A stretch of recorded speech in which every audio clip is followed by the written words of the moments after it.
Welcome, students. Today we're going to talk about Congress and political parties. We're going to connect together how Congress operates with elections and the major parties that operate in our political system.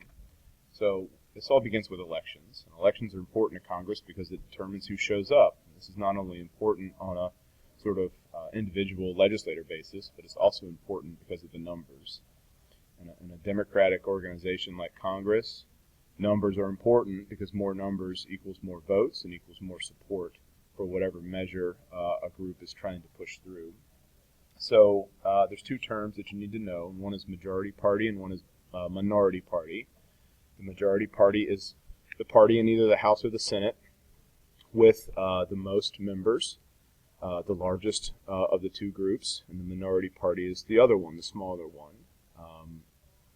Depending on who the American people vote for in their districts and states around the country, each time the House or the Senate gets elected will determine who gets to be the majority party and who gets to be the minority party.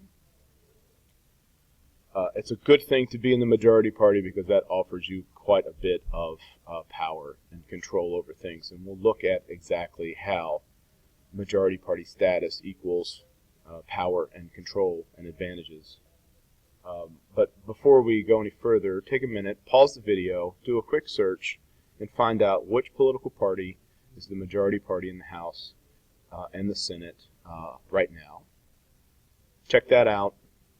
Quick Google search. Come back when you've found the answer. All right, you've had a few minutes to find the answer to the follow-up questions, so bring your answer in class and we'll check and see if you're right. Now back to majority party advantages. Here's a list in red of the advantages that a majority party has in either the House or the Senate. And there's a lot of things, and I've broken them down by kind of theme or category on your notes. So the first advantage is that they have more numbers, and this means more votes to support their measures on the floor of either the House or the Senate. So they have a numerical advantage when it comes to voting. They also have an advantage when it comes to leadership, because the leaders of Congress are chosen from the majority party, so they can exercise a great measure of control in this way. Also, congressional committees are always led by the majority party.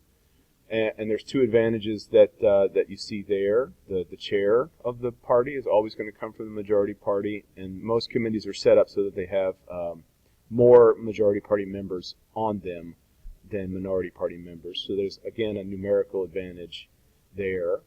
The majority party controls the House Rules Committee, and you know what a great impact the Rules Committee has on the way a bill can perform in the House. So what this all sort of adds up to is that the majority party really sets the agenda for the House or the Senate. They are the ones that determine what Congress is really going to do, how they're going to act and behave.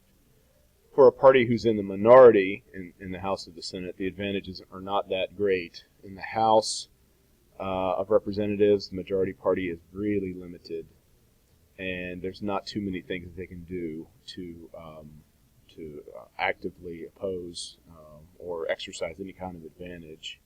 In the Senate, there are a couple of advantages that the minority party has, and the big one is the filibuster, which we'll talk about later, which is essentially the way that minority party can stall out a bill and keep measures from being voted on or passed. And they can also attach non-germane, non-relevant riders to bills that could maybe get some of their ideas through the legislative process. So I hope you're getting the sense that being in the majority party is good. It gives you a lot of power. And parties in the minority in either house can struggle sometimes to get their agenda passed. Let's shift gears now and talk about party leaders. So the first leader I want to discuss is the Speaker of the House. I've got some information on the screen about what they do and who they are at the moment. The Speaker of the House is the most powerful person in the House of Representatives. They are the leader of the House of Representatives. They are essentially the boss of that organization, always from the majority party. even though this is an elected office. It's not elected by the people. It's elected by the members of the House of Representatives. So they choose their own speaker. And our speaker at the moment is a guy named Paul Ryan, a Republican from Wisconsin. The President of the Senate is a leadership position in the Senate. This person also has the job of being Vice President of the United States. So whoever is currently Vice President is also going to be President of the Senate. So as of January 20th, 2017, we have Mike Pence in this office. Leadership of the Senate, the day-to-day leadership is really handled by another leader. So being the President of the Senate doesn't give you a lot of power in the Senate. The only real thing that the President of the Senate gets to do is break a tie vote if ever one of those happens. So this is just a constitutional office that the Vice President performs. And there's a second office in the Senate called the President Pro Tempore, President Pro Tem, and this person is just a stand-in for the President if the Vice President is away doing other things and can't serve that office in the Senate. Our current holder of President Pro Tem is Orrin Hatch, the man you see in the picture here, a senior Republican senator from Utah. At the party level, you've got some important leaders. There are majority party leaders in both the House and the Senate. Our House majority leader, as of right now, is Kevin McCarthy, a Republican from California. And the Senate majority leader is Mitch McConnell, who's a Republican from Kentucky. And these positions lead the majority party, make a lot of decisions for the majority party, and in the case of the Senate, make a lot of decisions for the Senate. And are essentially just a powerful person in each one of those organizations. Minority parties have leaders as well, and even though they're part of the minority party, they still perform a very important job by sort of organizing the opposition or the minority party. And currently the minority party in both houses is Democrats, so you have a minority leader in the House, Nancy Pelosi, here in the lower picture. And the Senate Minority Leader at the moment is Chuck Schumer.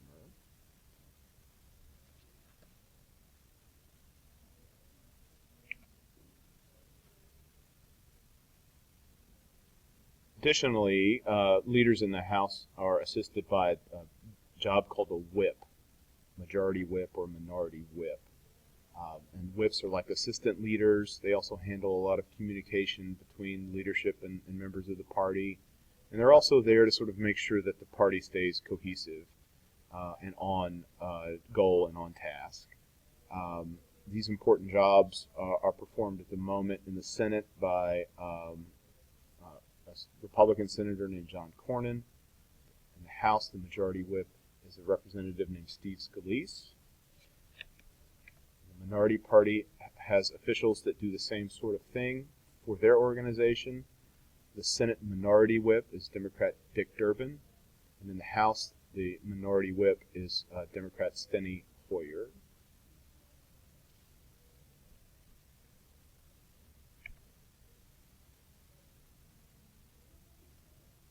Let's finish up by talking about some other organizations and titles and terms that apply to members of Congress. So I want you to be familiar with the term Congressional Caucus. I don't want you to get this confused with the caucus term that we use during the elections. This is different. A congressional caucus is just an informal group of senators or representatives that bands together or has a common bond between them because of some sort of connection that they all have. It could be an ethnic interest. There's a Congressional Black Caucus, for example. Representatives and senators who are African American can belong to that one. There's also caucuses that are based around ideology, caucuses that might have members who are very conservative or have some other sort of goal or plan in mind. And then finally, let's talk about personalities in Congress. What attitudes do you see exhibited in members of Congress when they vote? There's 4 of these: trustee, delegate, partisan, and politico. And I want to go through each one in turn and make sure you understand what they mean. These are terms that just describe kind of attitudes that we see members of Congress exhibit. So a trustee is a legislator who makes their own decisions and does not rely very heavily on the opinions of their constituents. So this is the type of person who would make their own decisions and not really worry about what the people voting for them or the people that they represent back home think. The opposite of a trustee is a delegate. A delegate is someone who takes very seriously the idea that they are a representative of people, so they are going to attempt to make decisions based on what they think is best for the people that they represent back home. A partisan is someone who's loyal to their party and decide things based on what they feel is best or what they've been told is best for their fellow Democrats or Republicans.